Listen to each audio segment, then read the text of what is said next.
So you want to break into account management in an advertising agency and you're thinking to yourself, shit, what now? Well, in this episode I talked to Charlie Elliott. He's the group head and acting head of account management at M&C Saatchi Sydney. And he talks to us about what he looks for in the next generation of account handlers, from being a person of influence to the love of craft, and for someone who can just get shit done. Please remember to like, share and subscribe below. And as always, enjoy the episode.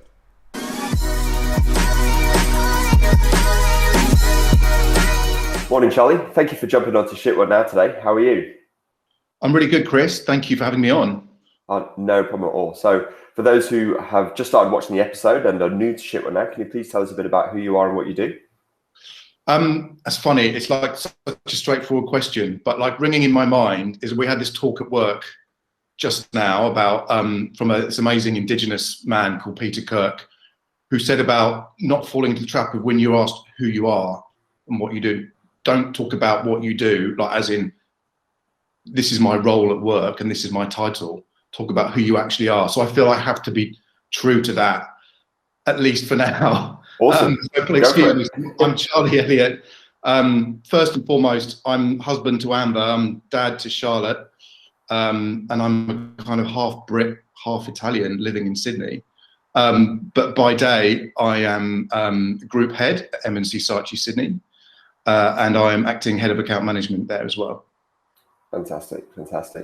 And I love that definition of what you do. It's so true, because so many people go, oh, I have this role at this company. Yeah. But actually, it's very few people you meet and you go, what do you do? And it's like, oh, well, you know, some people kind of take it a step and go, I create ads for a living. And then some people will take it a step up and feel like they go, oh, I do something really purposeful. And I guess that's the role of this YouTube channel, is to help people have fulfilling careers and not feel like they have a job, but actually have a career. And it's so important to have that, right? Exactly right. Yeah, awesome. So Charlie, how did you break into advertising? So it was back kind of in my university days. I was kind of trialing out different professions, and I just did a couple of weeks here and there. I think I went to a law firm, accountancy firm, and then did a couple of weeks at an ad agency. And then just firstly, culturally, it was incredibly fun, incredibly vibrant and energetic. And secondly, as opposed to the others, in an ad agency, you can have a kind of impact without really knowing anything, because you're a consumer and because you've got a brain and because you've got a point of view. You can get stuck in and do things and make an impact. Whereas in the other kind of work experiences I did, you couldn't really do much without a law degree, for example. And so when you're kind of useful from the start, you feel like you're contributing and you're having a great time as part of it. And I always remember actually the very first morning or the very first hour that I'd stepped into this ad agency, this kind of senior guy came in, I have no idea who he is now, came and welcomed me, and he told me that advertising was the most fun you could have with your clothes on. And it's definitely a line, he definitely stole it from someone else, but it's a great line. It shows the power of a great line. It's stuck with me ever since, and it's probably pretty true. So having done bits of work experience, I did it that summer. I then did it a couple of summers after that as well, and one thing led to another. And because I was getting the experience during those summers, I didn't have to apply through a kind of graduate training scheme, which is where how it mostly happened then in the UK. I could go straight in as an account exec and hit the ground running like that. And just out of curiosity, what brought you to Australia? A kind of total mixture of reasons, actually. Firstly, family reasons. So my wife's an Aussie, so we've been here a few times and always thought it'd be great to, you know, try it out properly. Secondly, just the spirit of adventure, really. I was loving where I was in the UK. I was at Adam and Eve DDB. It was an amazing agency doing incredibly well, making amazing work. But I could kind of see where I was going to be. And I was at a point in my life with a young daughter where I thought, if I don't kind of get up and have a change of scene now, I might never do it. And I could end up being 80 years old and wishing I'd kind of traveled around the world and seen a bit more of the world and experienced different working environments. So we kind of thought it was a bit now or never. So we kind of made the plunge, really. And then, you know, there was no fear around coming to Australia, I think, because, you know, in terms of the industry, it's been a place which has always punched well above its weight. In terms of the work that it makes. And there was kind of, at that time, there was some campaigns coming out of this country Hungarism amongst others, that were kind of making a massive impact, winning tons of awards on the global stage, done Ways to Die, things like that. And so you kind of go, well, going to Australia is only going to be a good thing for so many ways, because there's still, you know, such a passion for creativity out there and the power of creativity. And then finally, like, advertising's just full of Brits here as well, unfortunately. So I think I work with more Brits here than I did in London. So there's no way that you ever feel like a fish out of water, really. Yeah, totally. And it's funny because I've had a couple of people reach out to me and say, "Oh, Chris, why don't you do an episode on going abroad?" I was like, "Well, can't really at the moment with coronavirus," but I think just to touch on that a bit, I'm curious to know. I had a similar feeling. A lot of people were kind of going. I say a lot of people, specifically my boss at the time, told me, "Oh, it's going to be hard for me to come back. You're going to struggle to break back in." All that kind of stuff. And I was like, well, what makes you think I want to come back? Yeah. I'm going to a place that's creatively well awarded. BWM Dentsu at the time was doing good work. I was working on Toyota, which is one of the biggest accounts in the country.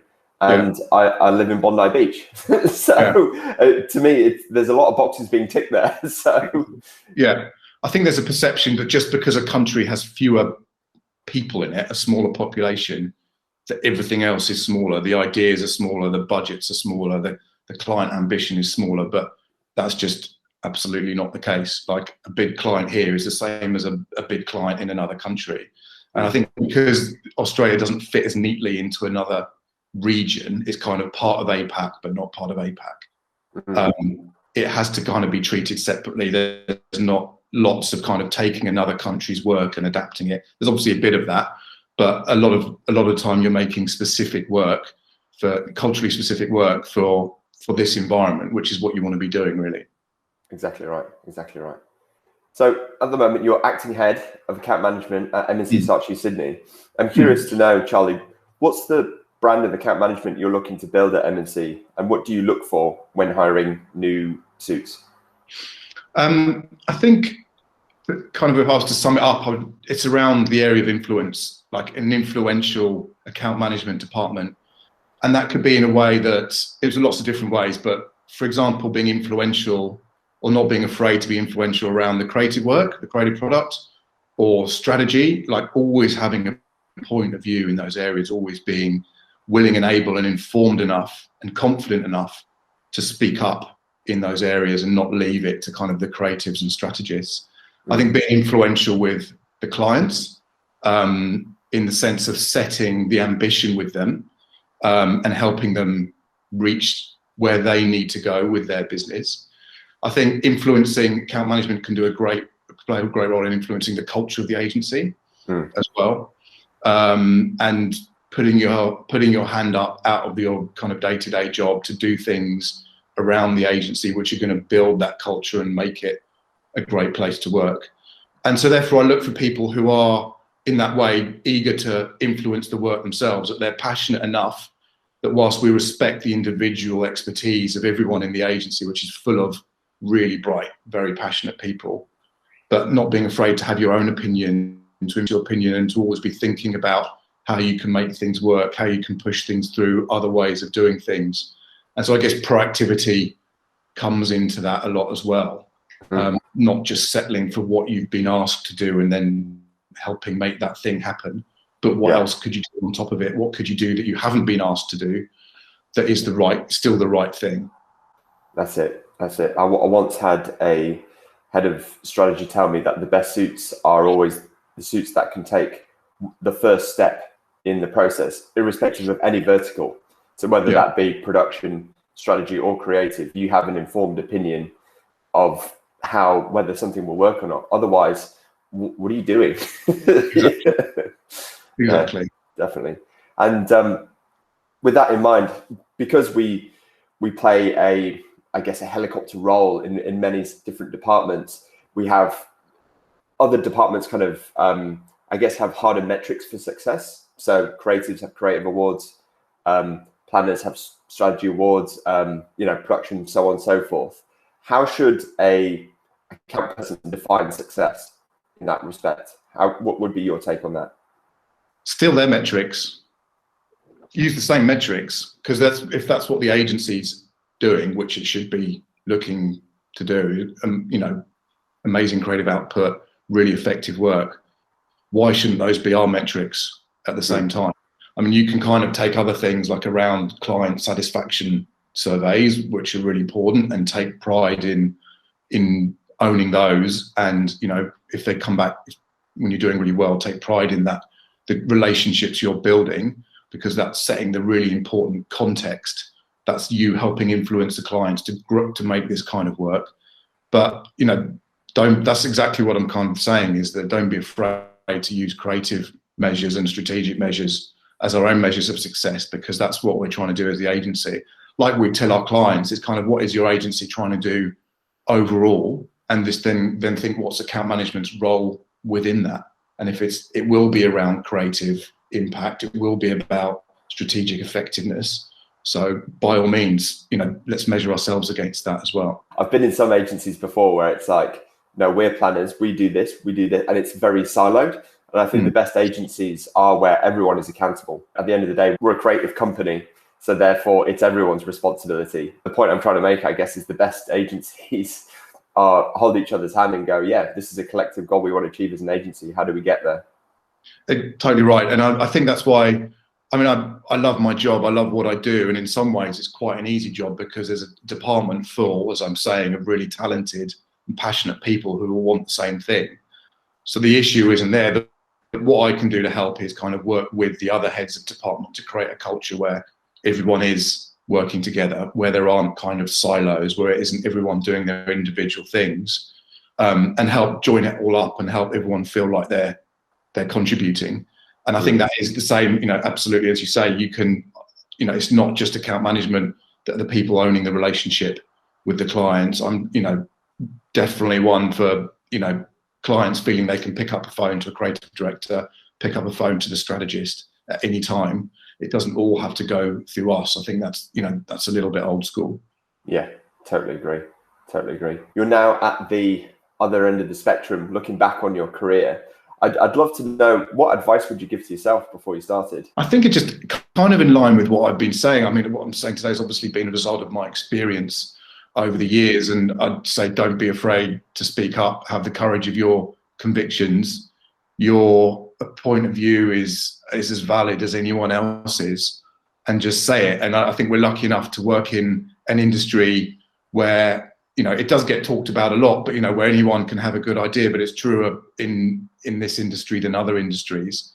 We're fortunate for that. It's not, we don't live in a kind of really strictly hierarchical industry. So just go for it. Think about what you believe in, think about your point of view, and just have the courage to say it. And I can't remember who said it, but I once read a quote somewhere that one of the most fulfilling things you can do is just back yourself. And it's so true, especially in our department where you're effectively the leaders, right? And you're kind of leading projects and what have you. And it is so important to just back yourself, because there will be people who challenge you from you know, internally and externally. And I think it's, you know, I think in some respects, sometimes in the wrong agency, it can be a lonely place, but then in the right agency, it can be incredibly empowering. Yeah, absolutely. And I think kind of within the modern kind of communications landscape as well that we work in, there's so many different ways you can approach a particular problem. And I think this is kind of, you know, when you talk about, you know, what is the role for the modern suit, there are agencies that operate really well without suits. I think it's kind of absolutely that. It's being the one to take ownership of a particular problem or process or project, and thinking about where it can go, whether it's about the kind of the people you use to crack that problem, or the process you use to do it, or the kind of channels that you think you want to operate in to crack it, which might not be the ones you were briefed in.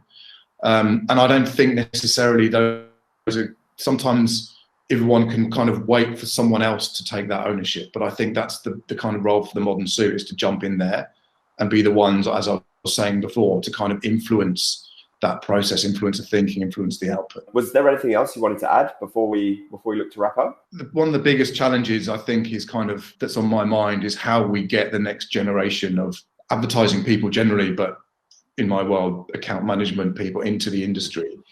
How do we make the industry appealing and attractive and accessible? You know, I came through the ranks in a world where we had very official graduate training schemes, which kind of went to the best universities and got the best people from the best universities, invested a lot of money going around the country, kind of handpicking those people, and, you know, thousands of people applying for one job and all that stuff. Yeah. And that's kind of gone a little bit by the wayside. And I think there's other, you know, the tech industry is in many ways much more appealing in terms of what it can offer people and that kind of culture that we owned and that appealed to me at the start. But we still have that stuff. We just have to sell ourselves better, ironically. You know, it's the kind of tourism advertising. We're better at selling our clients' business than our own business. And so that's the kind of next thing on my mind, is how do we make ourselves appealing to a bright, talented, and particularly diverse new generation who are coming up. It's funny you say that, because I had the same conversation with my brother about 4 weeks ago, where I said a similar thing, where I was going, tech industries are swallowing people up by going, we offer free breakfast, lunch, dinner, classes, all remote working, give you all the bells and whistles. And to a young grad coming in, you go, hell yeah, like, of course. And they have the critical mass to just go like, yeah, we can just take in so many people. Whereas, you know, at the moment on our end, it's incredibly hard to hire people at scale, because arguably our industry is quite unpredictable and is constantly going through flux at the moment. But the one thing I said is, for me personally, I feel like we have to sell the love of the craft. You join these big tech agencies, yes, you'll get to work on some interesting initiatives, but a lot of the work that you'll be doing is quite high volume and is handed to you by a specialist agency anyway. So I guess it's kind of, if you look at it as a stream, how far down the stream do you want to be is the question you need to ask yourself fundamentally, I feel, especially in the marketing and advertising space. But I'd love to know your opinion on that as well. Yeah, I think absolutely, you know, the love of the craft, because I think that's something that appeals to so many people. And that if you've got a creative mindset, then the love of the craft is and the work and the passion for ideas is what's going to make a massive difference. So it's that kind of depth of interest. But then also I think there's an opportunity, I think kind of younger people looking to get into the workplace are after a bit more breadth as well. And I think for certain agencies, you know, at the moment, a lot of agencies are obviously part of bigger groups or have kind of partnerships with other disciplines. To what extent can we give people a kind of broader sense of the communications industry as a whole and the different industries within it? So kind of, obviously we're in creative agencies, but, you know, what happens in, you know, media agencies, what happens in branding and design agencies, what happens in PR agencies. So they get a kind of passion for what we're doing overall, and a bit of experience, and then kind of pick the one that they want to become slightly more specialist in. Or is there a world where kind of in the future where you are slightly less specialist, but you can have people who operate across different disciplines, that you can take your account management skills from a kind of traditional creative agency and apply them in a PR agency, for example. And therefore, is it a more appealing environment if people come in and feel that there's a bit more fluidity across the kind of work that you can do? And to your point right at the start, kind of about building a career rather than just a kind of a one track job. Does that make sense? No, totally. And I think what we're saying is, irrespective of PR agency, activation agency, branding, design, what have you, we're inherently in the business of ideas and an industry of ideas. So if you love creativity and ideas, then this is the place for you, whether it be at a creative agency. Just because you love ideas doesn't mean you have to be at the starting point where the actual idea is born. You can still be inherently creative within a media agency and creative in the way that you get the message to people with the channels that you select, or PR activation. You know, there's so many scopes. So it's so interesting to see. There's a couple of people within this industry I've seen who've kind of stepped into that PR realm and, you know, stepped back out and done things like that. And I think it's really, I think the modern suit and the successful modern suit will be someone who can just be truly adaptable and just go, you know what, I'm going to back this idea and I'm going to use, as you say, your influence to just help make shit happen. It's basically the people that we need, right? Exactly. That's exactly it. And just we're talking about how great suits can think strategically or can think creatively. You know, some of the best kind of media planners, media operators I've met can also think in terms of creative strategy and creativity. Like, they don't box themselves into a corner. And so that applies just not just within the agencies that we work in, but across the industries as a whole. Yeah, absolutely. And I think that's what our clients want as well. They want kind of they don't want to have to speak to dozens of people to get a view on the most effective way that they can go to market, for example. I think they prefer to speak to fewer people who can advise them with more breadth. And it goes back to a point I was told at the very start of my career, is just be a sponge and just learn as much as you possibly can, because to your point, your client won't just always ask your opinion on the creative work. They might just go, what do you think of this PR activation, for example's sake? How do you think that ties into the broader campaign? And you've got to have an answer. Or if not, find someone who will have a good answer for you. But to an earlier point we made is that I think that's what separates good suits from great suits, is being able to take that first step and make an informed opinion and say, yeah, actually, this doesn't work for reason X, Y, Z. However, if we look at it this angle, it could work. And clients really value that. And I think to any suits who feel like they're, I guess I'm just saying this because I've been there before, where you feel like you're being shoved into a corner and being like, oh no, like, thank you for your opinion. just back yourself, because you'll always get people who just go, oh, whatever. But you know, as long as you have an opinion, then you know, hold yourself true to that and just keep going.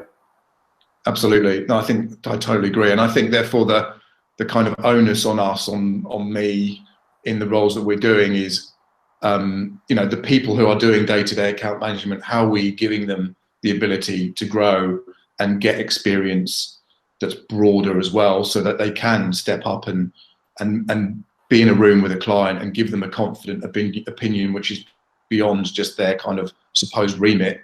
Like, is it the kind of extra experience? Is it extra training? What is it that we're trying to expose people to and develop people within that can enable them to do that? Because you can't just kind of, some of it is instinct, obviously. Some of it is just natural curiosity around the world and around the industry and thinking about it all the time and being passionate about it. But some of it is kind of, will be a bit more formal kind of training or exposure or experience. And it's kind of, how are we enabling that to happen? Yeah, absolutely. Charlie, was there anything else that you wanted to add before we wrap up? I don't think so. It's been great to chat. I think this is a really great initiative. It's just a bit like a great idea. It's like when you said you've kind of come up with this, I kind of go, well, it's so obvious. It's such a great thing to do. So well done you on doing it. It's great to be a part. Thank you. Oh, well, Charlie, thank you so much for coming on and for your kind words as well. It's been really great having you on here and banging the account management drum along with me as well. No problem. Cheers, Chris.